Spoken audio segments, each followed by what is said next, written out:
Bonjour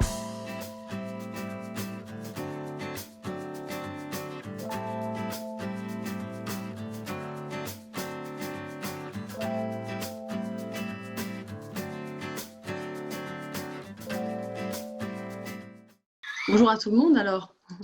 Ce qu'on peut faire, c'est qu'en attendant que les gens se connectent, parce qu'il est vraiment, on est juste à l'heure, là, il est 8h31, pour que les gens qui sont là se présentent un petit peu, puis vous puissiez déjà dire aussi éventuellement quelles questions vous avez à poser donc à Stéphanie et à Pascal qui sont là. Donc Stéphanie et Pascal, on attend qu'on ait un peu plus de monde et puis vous prendrez le temps de vous présenter. Ok. Pas de souci. Didier, allez, vous avez le micro allumé. Oui, bonjour, Didier Sudre, donc agent commercial multicarte dans le Tarn, donc entrepreneur donc indépendant. Donc il y aura une question si elle est abordée. Donc je suis donc en ALD donc sur du diabète et donc je me suis mis dès le départ en arrêt de travail donc pour cause de maladie de maladie et apparemment on entend dire qu'on ne pourra pas cumuler cette aide avec les 1 500 € de la direction des impôts. Est-ce que c'est vrai? Voilà. Ensuite, on va engranger les questions et puis on verra au fur et à mesure. Patrick, tu as peut-être des questions? Oui, notamment sur la possibilité de chômage partiel pour les mandataires sociaux en SAS. Mais je sais que c'est une question qu'ont beaucoup de gens et la réponse n'est pas claire. Attends, je recherche les questions que j'ai posées. Alors demain, on a aussi un café spécial sur le chômage partiel avec quelqu'un de la Directe qui en sait un petit peu plus. Donc si on n'a pas la réponse aujourd'hui, on l'aura certainement demain. On pourra la reposer demain. Tu peux cadrer peut-être aujourd'hui les questions sur quel axe si tu les veux. Oui, bah alors c'est les sujets d'ordre social dans leur ensemble. Donc on a, c'est venu notamment d'échanges de la semaine dernière où un des participants disait moi j'ai fait une erreur, j'ai parlé de chômage partiel à mon équipe avant qu'on ait consulté le CSE. Oui. Donc derrière je me suis fait recadrer par le CSE. L'idée c'était de dire quel peut être le rôle du CSE en temps de crise. C'est aussi on pose des questions sur la pose de congé obligatoire, pas obligatoire. Il y a des questions alors peut-être effectivement combinées avec des arrêts maladie, ce qui est faisable. Il y a également d'autres sujets, ce que va nous exposer Pascal aussi, c'est quelle procédure on peut mettre en place quand on a des cas, comment est-ce qu'on communique auprès de l'équipe. Voilà, donc c'est vraiment des sujets d'ordre social de façon plus large. On peut récupérer aussi les questions pour demain, puisque demain on aura donc la responsable sociale du Syntec numérique qui sera là justement pour les entreprises qui sont majoritairement dans la convention Syntec. Une avocate en droit social également nous accompagnera et puis on aura Frédéric Alloy qui est le directeur qui est le chef de mission mutation économique et maintien de l'emploi à la Directe et qui est lui plus calé sur la partie chômage partiel. Donc voilà, ça n'empêche pas d'en parler aujourd'hui parce que ça fait partie d'un ensemble, mais on ira encore plus loin demain sur ces questions. Ok. Qui d'autre a des questions en attendant que tout le monde arrive? Peut-être vous pouvez aussi dire qui vous êtes et dans quel type de structure vous êtes, à la taille de votre entreprise, par exemple si vous avez un CSE ou pas, pour que notamment Stéphanie puisse savoir à qui elle a affaire. Bonjour, moi c'est Christelle Guillermou. Je participe pas souvent au Café Visio. Je suis désolée, il y a des moments où j'ai des meetings également avec. Je travaille pour Schlumberger. Je suis donc la directrice des ressources humaines pour le centre technologique de Montpellier. On a à peu près 130 personnes ingénieurs donc sur le site. Et moi, je suis intéressée par cette question. J'ai un CSE, bien sûr, mais au niveau plus, on va dire, national, parce que l'entité légale recouvre en fait différents sites sur la France. Donc, ça représente à peu près 300 employés. Et donc, voilà, je suis intéressée par toutes ces questions de chômage partiel, d'activité partielle, de prise de RTT, de CET, etc. Surtout parce qu'on est en forfait jour et donc je voulais voir la compatibilité. C'est pas toujours évident de mettre en place l'activité partielle dans ce cadre-là. Voilà, merci. Merci. C'est une très bonne question parce qu'en plus c'est en train de changer. Donc. D'accord, merci. D'autres a un partage, des questions, d'interrogation, ou même des pratiques, hein. Comment ça s'est passé, vous, dans votre entreprise? Est-ce qu'il y a eu des sujets? Comment vous les avez gérés? C'est intéressant aussi d'avoir ces échanges-là. Oui. Oui, moi, donc Charles Bensoussan, je suis le président d'une société qui s'appelle Techform. Nous sommes éditeurs et intégrateurs de solutions. Les questions que je me pose, moi, c'est nous sommes partis tous en télétravail sans aucun problème, mais l'activité de nos clients étant aussi perturbée, des questions que je me pose toutes bêtes, c'est nous continuons tous à travailler en télétravail sur des projets pour certains clients, mais par exemple, l'équipe commerciale, dont le travail est voué presque à s'arrêter, puisqu'il y a quand même des évolutions. Il y a un arrêt commercial qui se fait. Est-ce qu'on a le droit de mettre en chômage partiel une partie de l'équipe qui n'a plus vraiment de travail pendant un certain temps? Est-ce qu'on doit passer par des RTT ou des congés? On a eu un PV de carence parce qu'on est 40 personnes, donc on a fait, bon, il n'y a pas de CSE, il y a un PV de carence qui a été fait l'an dernier. Donc c'est tout un tas de petites questions comme ça qui ont déjà été formulées par les uns et les autres, hein. Donc je vais être très à l'écoute de ce que l'on peut faire. Voilà. Il y avait aussi une question, je crois, qui a été soulevée sur, alors me semble-t-il que les entreprises peuvent être amenées à demander à leurs salariés de poser des congés ou des RTT avant d'avoir recours au chômage partiel sous réserve d'un accord de branche ou d'un accord d'entreprise. Et du coup, dans le cas d'une entreprise comme celle de Charles où il y a carence, comment ça se passe? Oui. S'il n'y a pas encore d'accord de branche Oui, c'est ça, exactement. Amélie, tu veux qu'on commence à… Oui, il est 8h37, je vous propose qu'on commence. Alors peut-être, Stéphanie, je te propose de te présenter. Oui, alors Stéphanie Auger, moi je suis avocat spécialisée en droit social et j'accompagne depuis la maison les entreprises qui ont évidemment tout plein de questions sur l'activité partielle. Ce sujet des congés, c'est un sujet de bon sens en fait. Plus qu'un sujet juridique dans un premier temps, puisque c'est vrai qu'à une époque, c'était une condition, c'est plus une condition d'acceptation de la demande par la directe.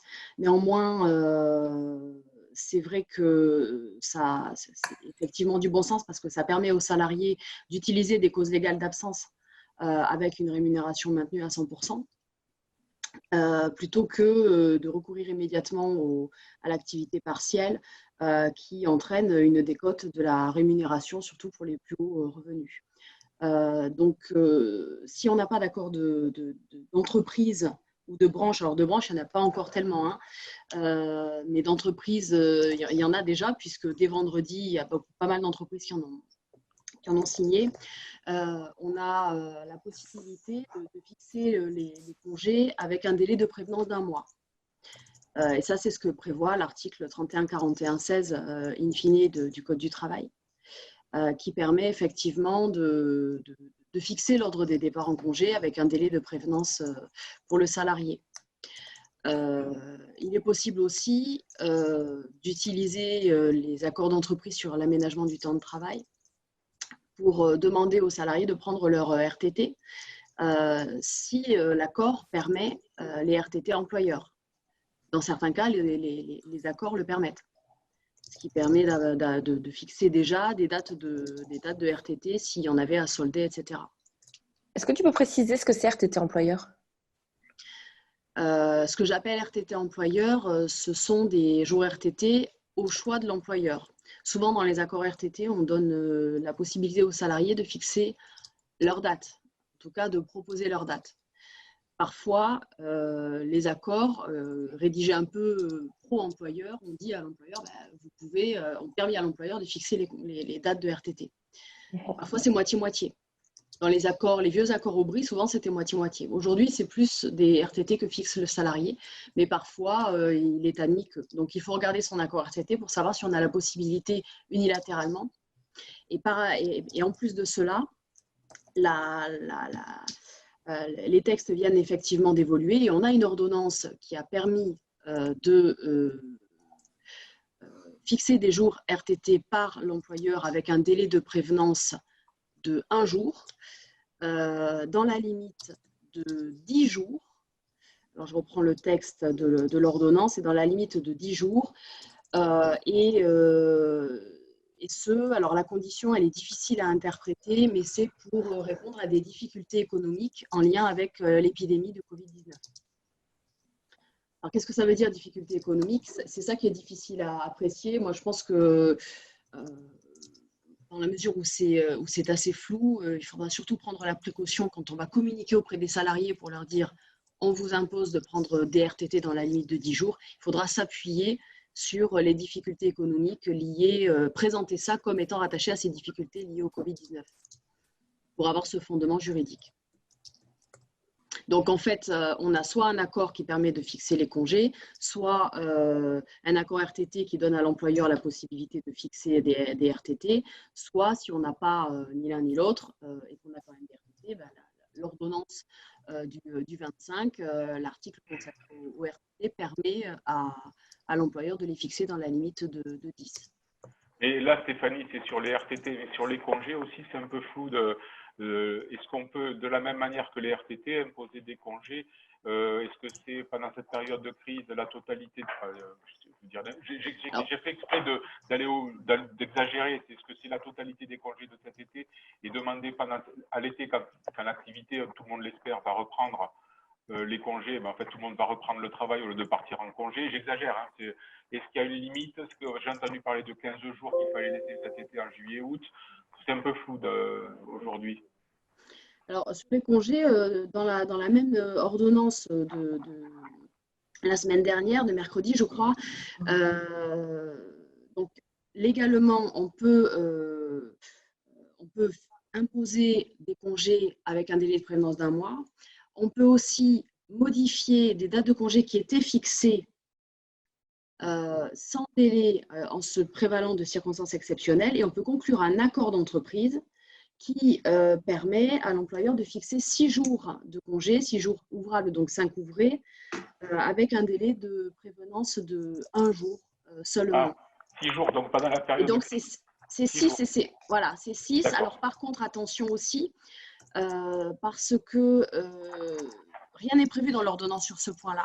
Il y a de la jurisprudence qui est une vieille jurisprudence qui dit que si le salarié avait fixé ses congés et qu'il avait fait des réservations et qu'il se trouve obligé de les annuler, il peut très bien revenir voir l'employeur en disant je voudrais avoir la facture payée parce que je n'ai pas pu annuler totalement et j'ai dû laisser mes arts. Donc il y a ce petit point-là auquel il faut faire attention, mais ce n'est pas la peine de le suggérer aux salariés non plus. Et avec un accord d'entreprise qui est assez simple à signer, hein, c'est aujourd'hui facile de signer un accord d'entreprise quand on a un CSE notamment, même si on n'a pas de délégué syndical, et on peut dire l'employeur fixe effectivement 6 jours de congé, donc ça permet d'avoir par exemple les 6 premiers jours d'avril, puis après on enchaîne avec 10 RTT, ce qui nous permet de couvrir une grande partie du mois d'avril. Oui, mais quand il y a un PV de carence, il n'y a pas d'accord, il n'y a pas de CSE, on peut faire avec un PV de carence, effectivement, ça veut dire qu'on fait signer on fait voter l'ensemble des salariés. Et quand tout le monde est en télétravail aujourd'hui, on se voit. Quand tout le monde est en télétravail, c'est plus compliqué, ouais. C'est compliqué, hein, oui. Bah, c'est pas impossible, mais c'est vrai que c'est compliqué. Oui, c'est compliqué. Tout est compliqué pour tout le monde. Ouais, Merci. Mais encore une fois, si les dates étaient déjà fixées pour les congés, notamment pour les congés de la période qui s'arrêtent au 31 mai, on peut les avancer. Oui. Et à l'inverse, est-ce qu'un salarié qui avait posé des congés ne pouvant plus partir à cause du confinement, est-ce qu'il peut décider de les annuler?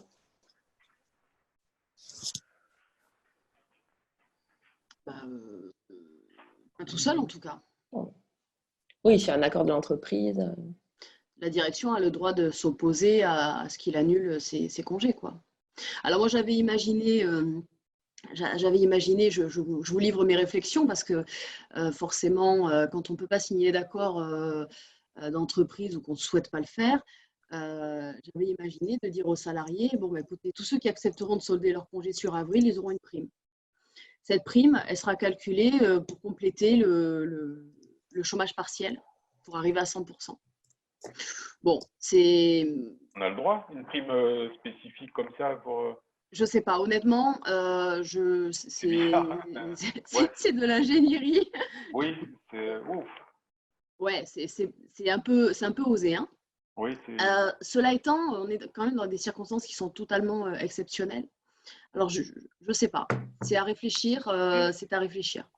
Maintenant, c'est vrai que les entreprises ont aussi incité les salariés, dans le cadre d'une responsabilité collective, alors ça marche ou ça marche pas, à prendre les congés sur avril. Et ce, notamment pour leur dire, de toute façon, on refusera les congés quand ça va reprendre, hein. On ne vous permettra pas de prendre les congés sur mai, si jamais ça reprend en mai rapidement comme on le souhaite, ou en juin, on risque de refuser les congés, quoi. Oui. Et même, j'ai l'impression que, enfin, c'est une impression personnelle, qu'il est plus facile de mettre du chômage partiel que d'imposer des congés. Vu la conjoncture, hein, vu la situation. C'est plus simple. Il est moins compliqué à la limite de dire il y a une équipe qui va être en chômage partiel parce que d'imposer des congés où il faut un accord de branche, il faut un accord CSE, enfin bon, et on ne peut pas se réunir, imposer à certains et pas à d'autres. Non, oui, moi je suis d'accord avec Charles, et puis ça a un coût quand même de monter un accord d'entreprise.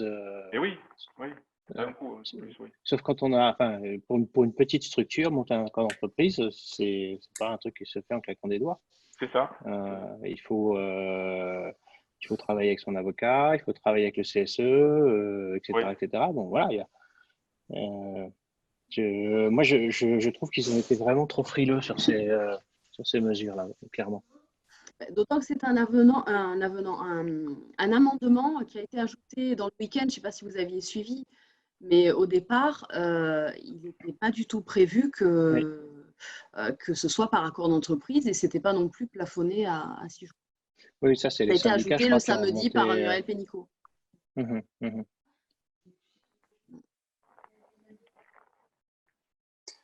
Inversement, c'était aussi pour se protéger les salariés, je pense, pour les sociétés. Alors, bonjour, c'est Olivier Ropito qui parle à Aerospace Valley, mais aussi à Atos. Je disais, c'est aussi pour protéger les salariés, dans lesquels il y a déjà des accords d'entreprise, alors notamment les grands groupes, hein, où aujourd'hui, nous, on a été... moi, j'ai un mail vendredi soir pour nous dire on a un RTT obligatoire lundi, mardi, pour protéger la clôture de mars. Et on vous demande de solder vos RTT sur avril.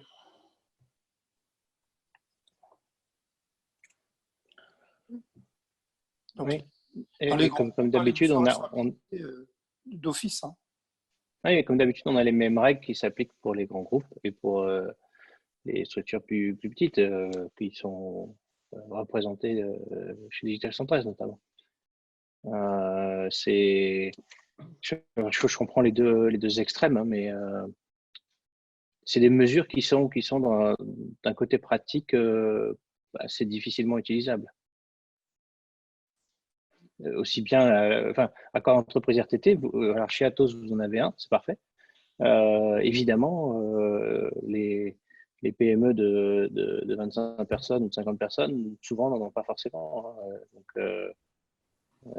S'il faut rédiger un nouvel accord pour des RTT ou pour des congés à chaque fois, c'est très, très lourd.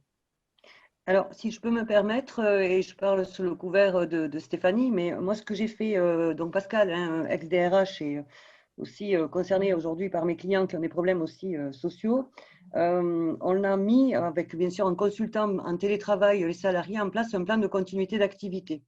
Dans la mesure où il a été ratifié par tous les salariés des petites structures, on a défini effectivement les mesures dégradées, y compris dans quel cas on leur imposerait ou pas de poser des congés, des RTT, etc. Bien sûr, sous le couvert de ce qu'on peut faire légalement. Et ça se passe très bien. Il n'y a aucun souci puisque les salariés sont tout à fait conscients de la problématique.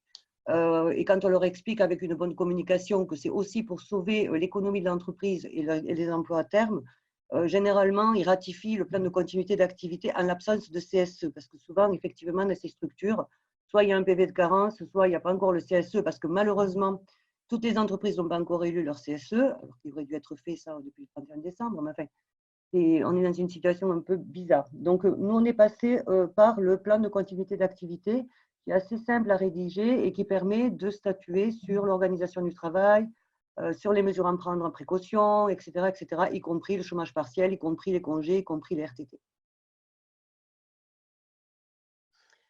Sur ce plan de enfin, je ne sais pas quelle forme est-ce qu'il prend, mais en définitive, je comprends qu'on demande l'accord des salariés. Oui.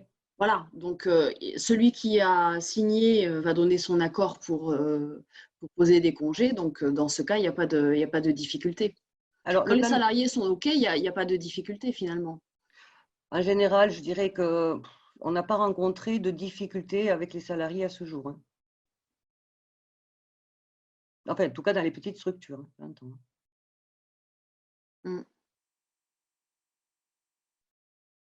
Tu veux dire, dans ce contexte de crise, les gens sont plus responsables? C'est ça que tu veux dire? Oui, c'est ce que je veux dire. Ils comprennent mieux la nécessité de… Tout à fait. Ils comprennent mieux. Et puis, en fait, on définit en visio souvent les mesures ensemble. C'est-à-dire qu'on ne leur impose pas. On discute, on voit avec eux et puis on voit ce qui est acceptable ou pas. Bon, bien sûr, la question des congés cet été se pose systématiquement par tous les salariés. Est-ce qu'on aura quand même le droit de prendre nos vacances cet été? Ça, c'est clair qu'ils le posent tous. Donc, on ne peut pas leur dire non. Nous, on est resté prudents dans le sens de dire, de toute façon, on a toujours les 2 semaines consécutives à poser sur la période estivale. Donc, cela, ça, pour moi, ça ne bougera pas. Je ne pense pas qu'on leur enlève parce qu'on est, même si aujourd'hui on est confiné, ce n'est pas du repos. C'est des conditions de travail dégradées, même si on appelle ça du télétravail, c'est du télétravail imposé, ce n'est pas du tout le télétravail normal, il faut quand même le dire. Il y en a qui ne peuvent pas travailler en télétravail, ce n'est pas possible non plus. Donc, c'est pour ça que cette question revient assez souvent. Il y a 2 questions qui reviennent quand on négocie les plans de continuité d'activité, quand il n'y a pas de CSE. C'est cette partie congé pour l'été et cette partie de maintien de la rémunération, que ce soit en tant que chômage partiel, parce qu'ils n'ont pas 100% de la rémunération, ou que ce soit par rapport aussi aux arrêts Amélie, parce qu'il a fallu rester chez soi pour garder les enfants, dans la mesure où il y a des dispositions conventionnelles qui disent qu'il y a du maintien de salaire, mais il faut avoir un an d'ancienneté, et donc l'inquiétude grandit sur les salariés qui n'ont pas un an d'ancienneté, qui se retrouveraient payés qu'à 50% avec les vigies de la sécurité sociale. Donc là aussi, alors là, je me tourne vers Stéphanie. Je ne sais pas du tout, Stéphanie, si vous avez eu ce cas-là. Moi, je suis très embêtée parce que c'est vrai que l'ordonnance est dit en l'absence de dispositions conventionnelles. Mais quand il y a une convention qui existe et qui maintient le salaire pour les salariés qui ont un an d'ancienneté, que se passe-t-il pour ceux qui ont moins d'un an d'ancienneté? Et c'est vrai que c'est une vraie question parce qu'aujourd'hui, ce n'est pas, à mon avis, écrit. Je crois qu'on a eu une ordonnance sur ce sujet. Alors, il faut que je la retrouve, mais on a une ordonnance qui a fait sauter la condition d'ancienneté. Alors, je suis en train de la regarder. Revenu de remplacement. Parmi les 25 ordonnances de la semaine dernière. Oui, c'est la semaine dernière que c'est sorti avec un tableau où il y a marqué effectivement 5 conditions d'ancienneté. Mais ça donne lieu à discussion avec pas mal d'employeurs, ça.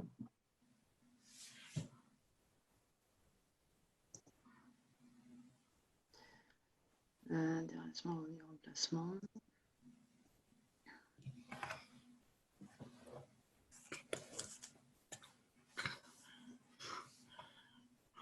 Pendant que Stéphanie cherche, il y a une question sur le chat. Pourquoi faudrait-il garder les 2 semaines consécutives en été? Est-ce que Pascal, tu veux répondre à cette question? Alors ça, de toute façon, c'est légal. Ce n'est pas du tout quelque chose de nouveau. Ça a toujours été le cas en France de dire qu'il fallait garder 2 semaines de congés consécutives sur la période estivale, c'est jusqu'au 31 octobre de chaque année, du 1er juin au 31 octobre. Donc, pour le moment, cette condition n'est pas du tout annulée ni remise en question. Donc, c'est pour ça que on respectera pour le moment le côté légal de la chose. Moi, j'avais en tête que c'était 10 jours ouvrés, c'est ça? 10 jours ouvrés consécutifs? Oui, c'est quand je dis 10 jours ou 12 jours ouvrables, tout à fait. C'est ça. Donc ça, c'est une disposition légale du Code du travail et qui n'est pas spécifique à la période. Non. Claudine, c'est la réponse que vous attendiez? Oui, bonjour à tous. Oui, la réponse me convient, mais en fait, je trouve ça un peu bizarre justement qu'il n'y ait pas de souplesse là-dessus, puisqu'on sait que l'économie, si ça redémarre, ça va commencer à redémarrer entre juin, si on est optimiste, juillet. Et c'est sûr que si on est contraint à mettre tout le monde, si on est contraint avec les 2 semaines de vacances avec la date butoir du 31 octobre. 31 octobre, ben, ça va encore un peu complexifier un peu plus les choses. Bah, tout dépend de ce que vous entendez dans l'économie, parce qu'il y a aussi toute l'économie qui tourne autour des vacances, du tourisme, de l'hôtellerie, etc. C'est de l'économie aussi. Si les gens ne prennent pas leur congé, cette économie-là sera encore plus mise à mal. Je comprends, mais ce que je veux dire, c'est que là, en fait, on a pas mal de vacances. Enfin, beaucoup de nous, de notre côté, on a annulé, en fait, enfin, les salariés ont annulé. On a 6 personnes chez nous, on est une vingtaine, qui ont annulé leurs vacances, donc on a dit oui, puisqu'il n'y avait pas de raison de pas accepter. Et on sait que du coup, à partir de fin mai, début juin, on va avoir un gros bloc de vacances. Et si effectivement on est contraint jusqu'au 31 octobre, ça risque de complexifier un peu plus les choses. Mais j'ai la réponse à laquelle je voulais. Alors, à ce jour, pour le moment, on est dans cette disposition-là. On ne sait pas s'ils accepteront, s'ils remettront l'option aux employeurs de négocier pour dire est-ce qu'on peut découper. Ça m'étonnerait. Non, je n'y crois pas du tout. Hein. Moi non plus. Je n'y crois pas du tout. Si vous voulez, les congés payés, c'est un droit qui est protégé par les textes européens au titre du droit à la santé. Ce qui fait que, comme il est jugé que les 2 semaines consécutives d'été sont indispensables pour recharger les batteries l'été et s'inscrire dans le droit à la santé et au repos, je ne pense pas qu'il fasse sauter ces 2 semaines. J'y crois pas du tout. Moi non plus, j'y crois pas. Mais bon. Ok. Bon, par contre, il y a d'autres, il n'y a pas que ces 2 semaines-là. Hein. Ces 2 semaines-là sont sacralisées. Mais c'est vrai qu'il y a le reste, hein, bon, à voir dans les entreprises. C'est vrai que la grosse difficulté, c'est effectivement de pouvoir discuter avec les salariés quand on n'a pas de CSE ou de dispositions d'accord d'entreprise ou de branches qui permettent d'aider. C'est de la communication, de la transparence, de l'effort collectif, égalitaire si possible. Et compter sur faire appel à la responsabilité des uns et des autres. Stéphanie, si je reviens à ce que tu viens de dire, est-ce qu'on doit, je pèse mes mots, est-ce qu'on doit faire un compte-rendu, un écrit d'accord des salariés sur ce type de communication d'accord, en fait, tout simplement. Ah oui, là c'est indispensable, oui. Ouais. D'accord.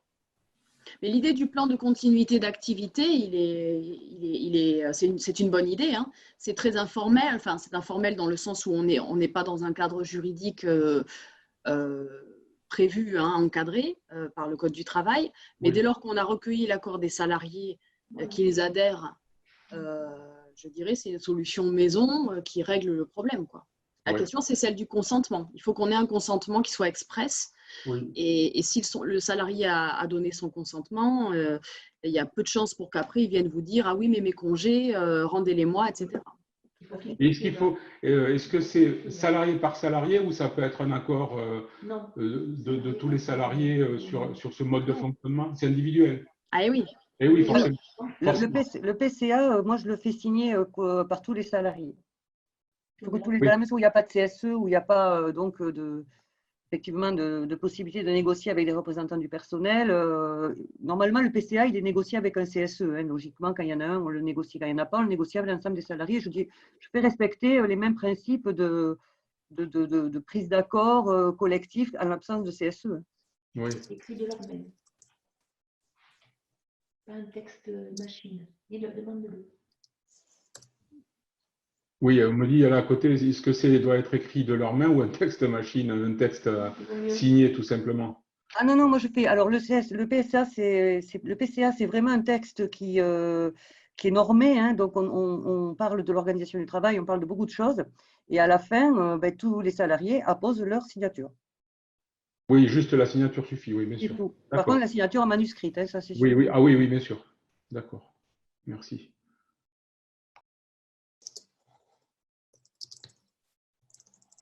Bon, moi, je confirme sur le maintien de salaire par rapport à la condition d'ancienneté d'1 an. Pour moi, c'est une des 25 circulaires du 25 qui a effectivement fait sauter cette condition d'ancienneté d'1 an. Alors, comment ça s'articule avec les dispositions conventionnelles? Je voudrais retrouver juste le texte de base pour pouvoir affiner, mais c'était l'objectif de permettre aux salariés d'avoir… Et ça, c'est sorti le 25 mars. Ça, c'est celle du 25 mars, c'est ça? Une de celles du 25 mars. 25 mars. Donc la semaine dernière, une fois que les bulletins de salaire sont partis, ils sont mignons. Ouais, bah après, il faut faire un rappel au fur et à mesure. Quoi, oui, c'est pas grave, c'est pas grave. Alors après, attention pour les salariés qui sont enfin, je ne sais pas si vous avez eu la question, des salariés qui sont en arrêt pour garde d'enfants par exemple, ou en arrêt parce qu'ils ont une ALD, etc. et qui après pourraient verser dans le système de l'activité partielle. Je ne sais pas si vous avez fait des demandes d'activité partielle. Enfin, vous le verrez demain, je suppose, hein, peut-être plus en détail, mais… Ouais, moi, je suis intéressé par ce point-là, oui. Parce que ce point-là, il n'est pas encadré par les textes, mais ce qu'on admet en toute logique, c'est que le salarié aille jusqu'au bout de son arrêt de travail, que ce soit pour garde d'enfants, que ce soit en raison d'une situation fragile, etc. Et ce n'est qu'à la fin de l'arrêt qu'il va basculer avec les collègues sur l'activité partielle. Par contre, il y a un petit point de technique de paye qui est que le complément de salaire dont on parlait tout à l'heure ne peut pas conduire à ce que le salarié en maladie gagne plus que les 84% que perçoivent ses collègues en chômage partiel, d'une certaine manière. Donc, globalement, en fait, le fait de prendre un arrêt maladie fait que vous avez la même rémunération que quelqu'un qui est en chômage partiel. Oui. D'accord. Bon, comment ça se fait, ça, en paye? Je ne comprends pas bien. Bah, en fait, c'est une règle jurisprudentielle qui a été jugée il y a très longtemps. On a des arrêts de 83, de 85, de 86. Il n'y a jamais eu d'arrêt contraire et c'est d'ailleurs toujours la même entreprise qui est allée au combat sur ces questions-là et qui a gagné. Et disant que rien ne justifie que des salariés qui sont en maladie gagnent plus que s'ils avaient été présents dans l'entreprise dans la mesure où tout le monde est en chômage partiel. Donc, le complément de salaire est capé, il est plafonné à la rémunération que le salarié aurait eue s'il avait travaillé. D'accord. Alors, évidemment, il faut regarder de très près les dispositions de la convention collective, il faut le regarder, hein, il faut le vérifier. Mais quand on fait des recherches dans à peu près toute la doc, on est unanime sur la possibilité de plafonner. C'est vrai que sinon, ce serait une injustice totale d'avoir quelqu'un en maladie qui gagne 100%, alors que les collègues du service sont en chômage partiel et qui gagnent que 84%, 70% en brut. Et voilà. Alors après, par le jeu des charges sociales, il y aura quand même encore des écarts. Parce que les charges sociales ne sont pas les mêmes sur le complément de salaire et sur l'allocation d'activité partielle. Donc, il y aura encore des écarts. Mais sur le principe, on n'a pas l'obligation de maintenir à 100% si le service est en chômage partiel. J'avais une question. Alors, c'est peut-être une question plus pour demain. On est d'accord qu'on peut mettre qu'une partie de l'entreprise en chômage partiel? Ah oui. Après, il faut une cohérence. Hein. Oui, mais… Il faut avoir quand même une cohérence, un service, un atelier, un établissement. Oui. C'est ça le texte. Oui, c'est ça. Ça rejoint ma question du départ. C'est par exemple que le service commercial qui aujourd'hui n'a plus d'activité, lui peut être mis en chômage partiel. Oui. C'est ça, oui. Hein, d'accord. Alors que les autres qui travaillent pour des clients continuent à travailler tout à fait normalement. Oui. Okay. Et même si le service en question, c'est une personne ou deux personnes. Oui. Et est-ce que c'est la totalité du service ou ça peut être une partie certaine? Si j'ai 4 commerciaux dont 2 continuent à entretenir des relations avec des clients et un autre qui est plus en chasse, dont le travail c'est de ramener des clients, qui là le boulot s'arrête, est-ce que c'est toute l'équipe ou on peut faire une partie? Alors, on peut demander un volume d'heures. En fait, la demande, elle prend la forme suivante. Vous allez demander une diminution d'heures ou alors même un arrêt total du service, pour un certain nombre de salariés. Donc, vous allez avoir une enveloppe d'heures si jamais votre demande est acceptée. Oui. Par exemple, j'ai un client qui jeudi matin, a obtenu 13 000 heures. Une fois que cette enveloppe est obtenue, on peut la répartir librement. Et parmi une équipe de 4 commerciaux ou de 2 commerciaux, on peut dire, voilà, mes heures, je demande aux salariés de ne pas venir travailler un jour sur 2 ou certains en chômage complet et d'autres continuent, ou tout le monde baisse de 20%. Vous voyez, vous pouvez répartir les heures et en fait, le contrôle se fera au moment où vous faites le bulletin de salaire à la fin du mois. Vous allez faire une demande en même temps de remboursement à l'État, percevoir l'allocation de chômage partiel, d'activité partielle, et c'est à ce moment-là que vous allez devoir vous inscrire dans le nombre d'heures que vous avez obtenu. D'accord. Peu importe que ce soit Monsieur X, Monsieur Y qui ait été en… Ah, c'est une enveloppe de toute l'équipe, d'accord. C'est pas, d'accord. C'est l'enveloppe d'heures, sur l'équipe parce que c'est une mesure collective. Oui, d'accord, je comprends. Par contre, là où vous risquez d'avoir une difficulté, c'est pour justifier, mais ça c'est effectivement avoir la position de la directe demain, justifier la demande d'activité partielle alors que vous n'avez que les commerciaux qui sont impactés. Oui, c'est ça.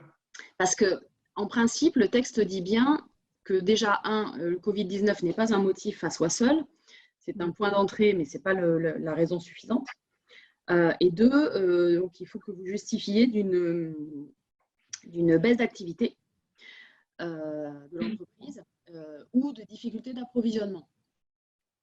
Alors, pour toutes les activités, commerce, etc., pour l'instant, par exemple, j'ai eu le cas de la même question que vous, mais pour une activité de commerce la semaine dernière, je leur ai dit, attendez, parce que pour l'instant, il n'y a que vos commerciaux qui n'ont plus de travail, mais dans 2 semaines, ils ont prévu des difficultés d'approvisionnement, ce qui fait qu'ils auront aussi l'ensemble de l'entreprise qui sera impactée. Donc, il est trop tôt pour qu'ils fassent leur demande maintenant, il vaut mieux qu'ils la fassent dans 15 jours. Sachant qu'ils pourront rétroagir de 30. Si on n'a pas d'activité d'achat pour revente et qu'on n'a pas de problème d'appro, c'est clair qu'il faut regarder si l'ensemble de l'activité est quand même impacté, parce que c'est ça que vous allez devoir expliquer dans votre demande du chômage partiel. D'accord. Ça, on en parlera demain avec la directe, c'est ça? Oui. À titre d'exemple, pour le côté commercial aussi, moi, je fais recueillir des preuves des prospects ou des entreprises avec lesquelles, généralement, les commerciaux sont en chasse, écrivant qu'elles sont recentrées sur leur mission essentielle et qu'à ce jour, elles ne sont pas du tout ouvertes pour des prises de rendez-vous ou des contacts commerciaux. Ben, c'est ça. Voilà. Et donc, on argumentait souvent les dossiers comme ça auprès de la directe, parce que ce n'est pas forcément une baisse d'activité en tant que telle, parce qu'il faut comparer par rapport à l'année dernière, et bon, c'est un peu ridicule, mais c'est pour prouver qu'aujourd'hui, ils ne sont pas à même de pouvoir travailler. C'est ça. On l'a tourné plutôt comme ça. Oui. On va voir, pour le moment, on n'a pas eu de refus, mais bon. Oui. Du coup, on parlait des forfaits jours. Est-ce que vous auriez plus d'éléments par rapport à l'activité partielle ou chômage partiel dans ce cadre-là, s'il vous plaît? Alors, c'est à la fois une bonne question et une question un peu prématurée d'une certaine manière, parce que là aussi, on a eu une ordonnance dans le lot des… J'essaie de la rattraper en même temps. Dans le lot des ordonnances qu'on a eues, est abordée la question des forfaits jours. Alors, normalement, les forfaits jours ne sont admis, avant l'ordonnance, ils n'étaient admis que par le biais d'une fermeture. Une fermeture de l'entreprise dès la première journée de cessation totale d'activité. Donc, on ne pouvait pas admettre juste de réduire. Avec la dernière ordonnance sur l'activité partielle, les forfaits jours sont désormais admis.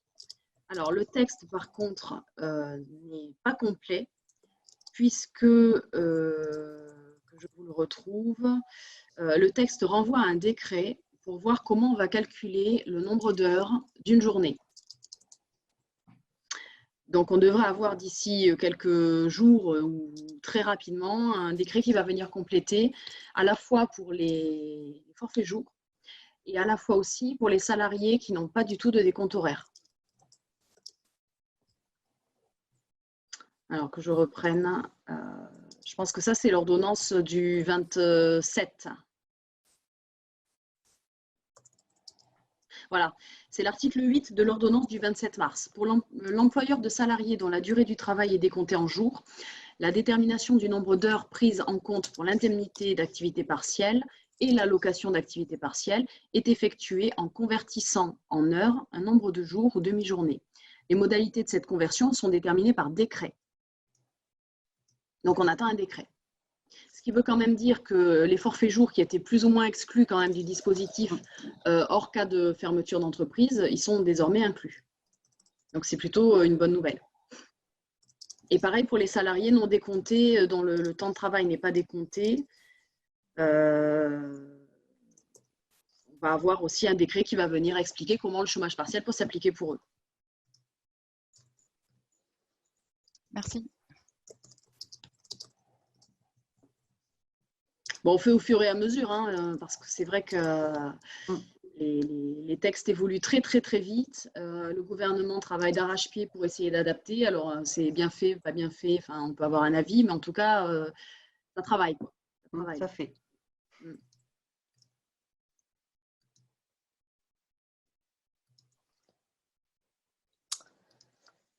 C'est aussi pour ça qu'on renouvelle les thèmes, hein, notamment activité partielle, etc., dans les cafés visio. Donc, en fonction, on verra si il faut renouveler ce sujet social, peut-être d'ici une quinzaine de jours, quand on aura aussi notre recul, un peu plus d'informations sur une poursuite de confinement, etc.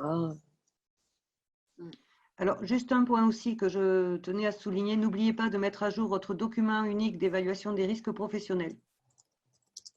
Parce que ça, c'est une obligation et malheureusement, en cette période de Covid-19, on oublie souvent ce petit document. Déjà, on l'oublie généralement souvent d'ailleurs. Donc, mettez-le à jour parce que si jamais vous avez un salarié qui éventuellement pourra être contaminé, qu'il essayera de dire que c'est peut-être parce que vous n'avez pas mis des mesures ou je ne sais pas, faites attention, mettez-le à jour immédiatement. N'attendez pas. Il y a des modèles qui circulent aujourd'hui, alors pour ceux qui sont à la NDRH, où je pourrais en envoyer un si vous voulez pour dire exactement ce qu'on écrit dedans, sur cette ligne très spécifique qui est sur des épidémies comme ça. Avec plaisir. Oui. C'est intéressant parce que c'est intéressant. On a vu effectivement cette mention, mais on ne sait pas exactement quel impact. Est-ce qu'il faut leur dire quand vous êtes chez vous, mettez un masque, enfin voilà, des choses comme ça, c'est pas très clair sur le contenu de la mise à jour. Si tu peux nous partager ça, on le mettra dans la base documentaire pour que tout le monde y ait accès. Pas de souci. Donc même si on est en télétravail total, tous les salariés sont chez eux, il faut mettre à jour ce document? Alors, le document unique, il prévient tous les risques professionnels dans la mesure où la personne, elle est aujourd'hui en activité salariée, que ce soit dans des conditions de travail télétravail ou que ce soit dans des conditions de travail dans l'entreprise. De toute façon, le document unique, il légifère un petit peu tous les risques aujourd'hui. Normalement, le port du masque, etc., chez lui, non. C'est plutôt les mesures de l'employeur dans le cadre de l'environnement de travail professionnel, c'est-à-dire si le salarié venait à se rendre dans son entreprise, il va protéger. Oui, c'est pour ça que moi j'ai pensé que ce n'était pas nécessaire pour nous de le remettre à jour, mais avec ce que vous venez de dire, du coup, vous mettez un doute. Oui, il faut quand même le mettre à jour totalement. Alors, le télétravail dans le document unique, c'est plus le respect, je dirais, des conditions de travail du salarié chez lui que vous allez légiférer. Ce n'est pas du tout pour lui dire qu'il faut mettre un masque, qu'il se lave les mains régulièrement et qu'il ne sorte pas et qu'il respecte le confinement. C'était un exemple. C'était un exemple, voilà. Mais bon. Oui. Voilà, le télétravail, lui, il répond aussi à des conditions de sécurité et de conditions de travail assez particulières. On peut le mettre dans le document unique, il n'y a pas de problème. Mais c'est vrai que le document unique, c'est un peu la fiche entreprise, vous savez, que vous fait généralement l'association de santé au travail et qu'après, on va le décliner beaucoup plus précisément dans toutes les mesures à prendre, risque par risque. Merci.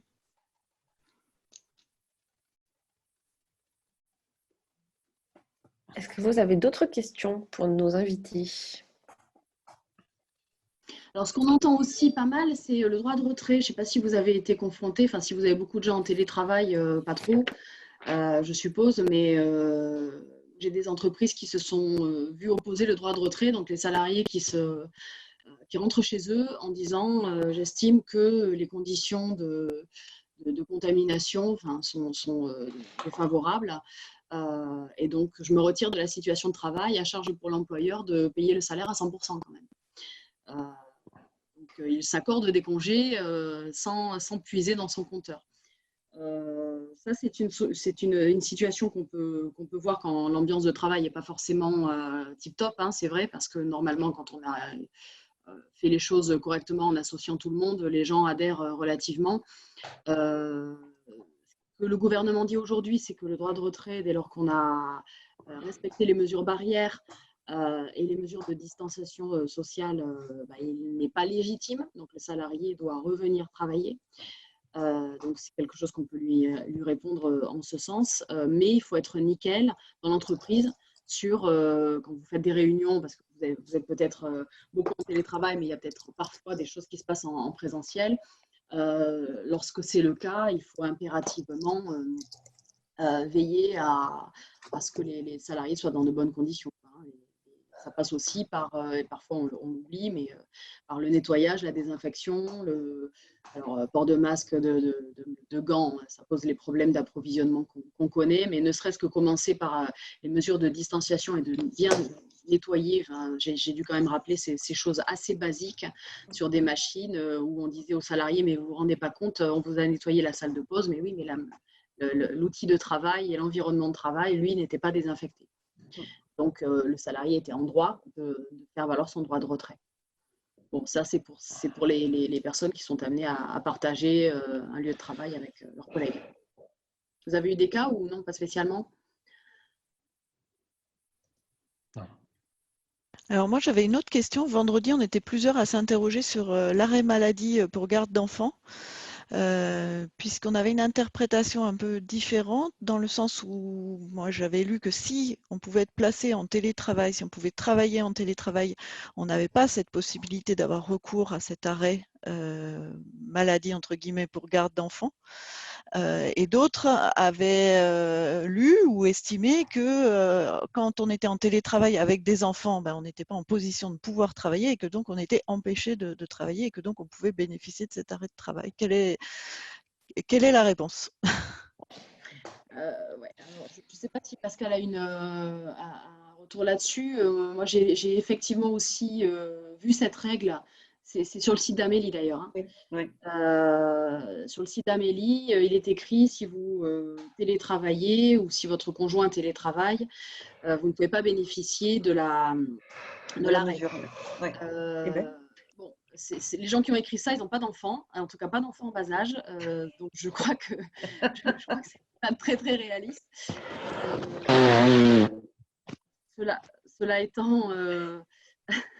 Cela étant, moi je crois que je penche en faveur de la deuxième interprétation. Je considère aussi que dès lors qu'on a la garde de ses enfants, alors jusqu'à un certain âge, hein, s'ils ont 17 ans, c'est peut-être autre chose. Non, c'est 17 ans, ça ne compte pas. Ça compte pas, c'est moins de 16 ans. Jusqu'à 16 ans, ouais. S'ils ont 15 ou 16 ans, c'est pas tout à fait pareil que quand ils ont 3 ou 4 ans. Moi, je considère qu'on ne peut pas télétravailler sérieusement avec des enfants à charge et en plus en devant leur faire l'école. Donc, j'ai tendance à considérer que le télétravail est impossible. Quand bien même on a les outils numériques, on est en impossibilité de télétravailler. Voilà. Je crois qu'il faut être clair et cocher ce qui va bien pour pouvoir obtenir le bénéfice de cet arrêt. Enfin, je ne sais pas ce qu'en pense Pascal, mais c'est vrai que je suis plutôt pragmatique. J'ai eu exactement effectivement le même problème. Alors, télétravail et en plus avec des salariés au forfait jour. Donc, pareil, l'employeur me dit qu'est-ce que je fais? Est-ce que je peux quand même accepter l'arrêt de travail maladie pour garde d'enfants? Comment j'organise la chose? En fait, moi, j'ai eu un peu la même réponse que toi, c'est-à-dire c'est une personne qui a 3 enfants en bas âge, le plus petit 6 mois, 2 ans et l'autre 4 ans. J'ai dit, je ne vois pas du tout comment il va pouvoir travailler avec 3 enfants en bas âge. C'est impossible. Impossible, donc il faut arrêter. Donc, si on joue, faites-le s'arrêter, tant pis. On dira que les postes de travail n'étaient pas sécurisés, que ce n'était pas possible de mettre en place le télétravail. Au bout d'un moment, tant pis. Il ne va pas venir vérifier, à mon avis, poste par poste pour voir si c'est vrai ou pas. Il faut que ce soit cohérent pour moi dans l'organisation de l'entreprise. Voilà. C'est-à-dire qu'on ne dise pas… L'employeur peut peut-être aussi interdire le télétravail. Enfin, moi, j'ai des entreprises qui l'ont fait. Dès lors que vous avez la garde que vous devez vous occuper de vos enfants jusqu'à tel âge, le télétravail est interdit. Mais c'est ce qu'on a fait en disant, voilà. Du coup, on a écrit une note de service en disant que pour les parents qui ont des enfants de moins de 7 ans et qui voilà, ne peuvent pas travailler correctement, bon, bah, ils s'arrêtent et puis c'est tout, quoi. Il faut pas chipoter. De toute façon, ils ne travailleront pas dans de bonnes conditions. C'est pas possible.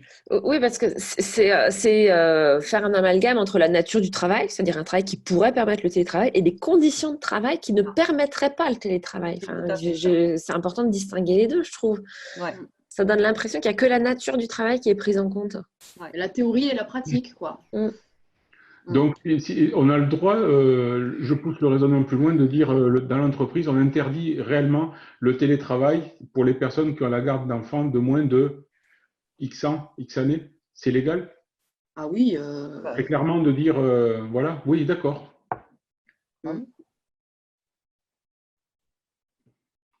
Oui, parce que dans ce cas, les conditions du télétravail ne sont pas remplies. Par contre, si on bascule du télétravail vers l'arrêt, ça veut dire qu'on ne donne plus de boulot. Hein, et on n'en attend pas non plus. Alors ça, par contre, oui, faites attention. Ne faites pas travailler ces gens-là après. Oui. Oui, mais parce que, à la limite, parce que nous, là, je prends le cas particulier de l'entreprise Techform, c'est que nous avons déjà instauré du télétravail de façon, voilà, en disant vous avez droit à 2 jours par mois, libre au choix du salarié, et 2 jours qui peuvent être demandés par l'employeur pour des raisons de commodité.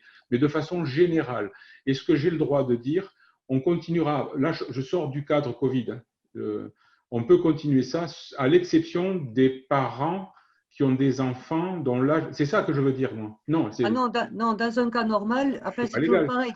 Dans un cas normal, il faut toujours s'assurer que, et ce que disait Amélie et qui a été repris, effectivement, si les conditions de travail sont réunies pour faire du télétravail sérieusement, il n'y a pas de raison qu'on interdise le télétravail. Mais vous ne pourrez pas quand même, à mon avis, continuer à dire s'il a des enfants à bas âge à garder, il ne peut pas faire de télétravail. Oui, c'est ça, voilà, c'est ça, c'est pas légal. Parce que là, il y aura les moyens de garde, il y aura toujours des moyens. Donc là, aujourd'hui, c'est une situation très exceptionnelle. Oui, oui, d'accord. Nous, ce qui s'est passé, c'est qu'on a déjà des salariés en télétravail total toute l'année. Donc, ils se sont retrouvés à garder leurs enfants en même temps. Et donc, effectivement, les conditions de travail n'étaient sans doute pas réunies, comme vous l'avez souligné, mais leur situation de télétravail était déjà une situation de fait. Donc, voilà, du coup, l'interprétation était un peu délicate. Donc, nous, on n'a pas enfin, voilà, elles ne sont pas en arrêt de travail. Elles travaillent effectivement à 80% ou 50%, enfin, comme elles peuvent, quoi. Mais bon, elles ne sont pas pénalisées non plus, hein, c'est comme ça. Mais ça nous paraissait délicat d'activer cet arrêt alors qu'elles sont déjà de fait en télétravail toute l'année.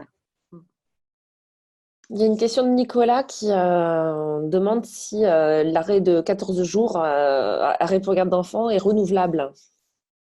À mon avis, oui. Je laisse parler l'avocate, mais pour moi, oui. Oui, je pense aussi que c'est renouvelable. Oui, après,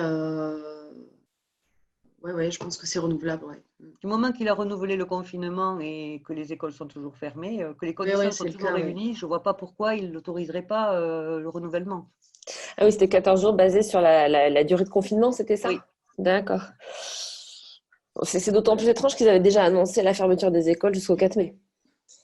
Oui, parce qu'il y a les vacances scolaires. C'est pour ça qu'ils l'avaient annoncé jusqu'au 3 mai. Ouais. Mais nous, on pouvait aller retravailler normalement. Ouais, enfin, bon, les enfants n'ont pas 4 semaines de vacances scolaires non plus. C'est les roulements, quoi. Bien, est-ce que vous avez encore des questions pour Stéphanie et Pascal? Il est 9h24, on arrive à la fin du Café Visio. Sachant que si c'est des sujets de chômage partiel, on va prendre encore plus dans le détail demain. Si vous avez d'autres questions d'ordre général, ou vous, mesdames, si vous avez une petite précision supplémentaire à aborder. Alors, juste, j'en ai une en précision, mais je pense que ça ne va pas être le cas, ça ne va pas vous concerner. Est-ce que vous avez déjà des salariés qui continuent à venir travailler dans vos locaux? Et est-ce que vous avez eu des suspicions, des fois, de cas de personnes contaminées par le Covid-19? Oui. Oui. Pas pour les locaux, mais pour le Covid, oui. Donc, non, je le dis parce que j'ai eu un de mes clients aussi qui a failli faire une grossière erreur dans la communication. En fait, il a 2 de ses salariés qui ont une suspicion, parce qu'aujourd'hui, on n'a pas de test encore tant que ce n'est pas un cas grave, donc ça reste des suspicions de contamination au Covid-19 et qui avaient fait un communiqué à l'ensemble de l'entreprise en donnant les noms des personnes les lieux où elles se sont baladées, les horaires pendant lesquels elles ont travaillé, etc., etc. Donc attention, il ne faut absolument pas faire ça. Vous ne donnez jamais les noms des personnes. Vous devez effectivement bien informer après consultation du CSE, si vous avez CSE, bien entendu, ou après consultation de votre médecin du travail, parce que ça, vous en avez tous un. Au niveau de la rédaction de la communication et de l'informer des mesures à prendre, vous avez juste une communication à dire que certains collègues sont aujourd'hui effectivement arrêtés pour suspicion de contamination au Covid-19, que les personnes se rapprochent de la direction ou de la DRH pour avoir plus de précision si besoin, indiquer que les mesures sont prises pour nettoyer les locaux, les outils de travail, bien entendu, les salles de repos, etc., avec les mesures telles que définies de toute façon par les mesures gouvernementales, et d'inviter toute personne qui présenterait des symptômes, état fébrile, grosse fatigue, etc., d'aller se rendre chez le médecin ou d'appeler le 15 afin de suivre les préconisations gouvernementales pour voir effectivement, et si besoin, de s'arrêter, se confiner pendant la période de quarantaine qu'on appelle de quatorzaine, puisqu'on appelle ça la quarantaine, mais c'était la quatorzaine. Voilà. Et d'en informer, bien entendu, l'employeur. Ouais. Mais surtout, vous ne dénoncez pas les gens, vous ne donnez pas les noms des personnes, comme ça, à toute l'entreprise. Parce que ça peut faire l'objet de discrimination derrière. Attention. Et les personnes peuvent se retourner contre l'employeur. Juste une toute petite précision, je rebondis sur ce que Pascal disait à l'instant.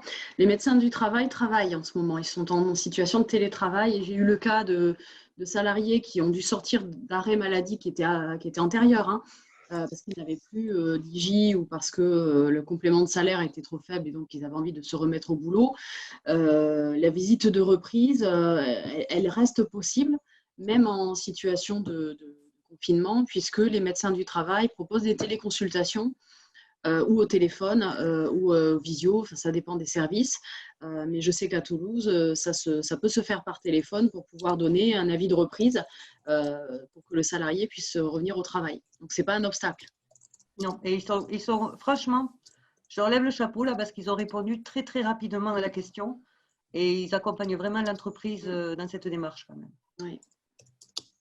Alors, j'anticipe un peu, mais ce que vous venez de dire m'interroge sur quelque chose. Donc, nous, on est complètement en télétravail. Le jour de la reprise, est-ce qu'il faut qu'on prévoie une désinfection particulière, un nettoyage particulier de nos locaux qui n'ont pas été occupés depuis 15 jours maintenant? Dans la mesure où vous avez personne qui a travaillé ou personne qui a été suspect de contamination, non. Pour moi, il n'y a pas l'objet de nettoyer les locaux dans la mesure où vous avez fermé et qu'il n'y a pas… Et en plus, si vous avez fermé pendant 15 jours, autant dire quand même, ça va. Normalement, le virus, il n'est plus là. Non, mais je voulais savoir ce qu'il y avait à prévoir légalement. Après, non, légalement, on entend tellement de choses que… Oui, c'est vrai qu'on en entend beaucoup. Après, s'il y a une situation de télétravail généralisé, il n'y a pas de raison que la personne vienne en présentiel alors que tout le monde est en télétravail. Y compris le jour de la reprise, vous pouvez lui dire, bon, votre reprise se fait en télétravail, ou alors venez juste récupérer le matériel dont vous avez besoin pour pouvoir organiser votre poste de travail à la maison. Mais il n'est pas supposé, lui, reprendre en présentiel. Ok, merci.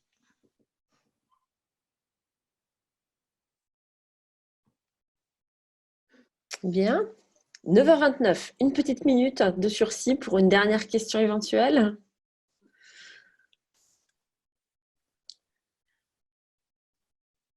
Bien, je crois qu'il n'y a pas de questions. Vous avez été très claires, mesdames. Encore vraiment merci pour votre présence ce matin, pour vos apports, vos idées, vos éclairages, parce que c'est vrai qu'on est un peu tous bousculés avec ces différentes ordonnances diverses et variées, et on a besoin d'aide, on a besoin d'y voir clair, donc c'était très précieux.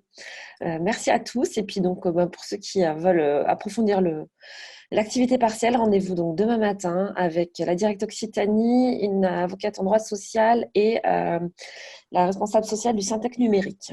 Voilà. Merci à tout le monde. Merci à tous. Bonne journée à tous. Merci, bonne journée. Au revoir. Au revoir. Au revoir.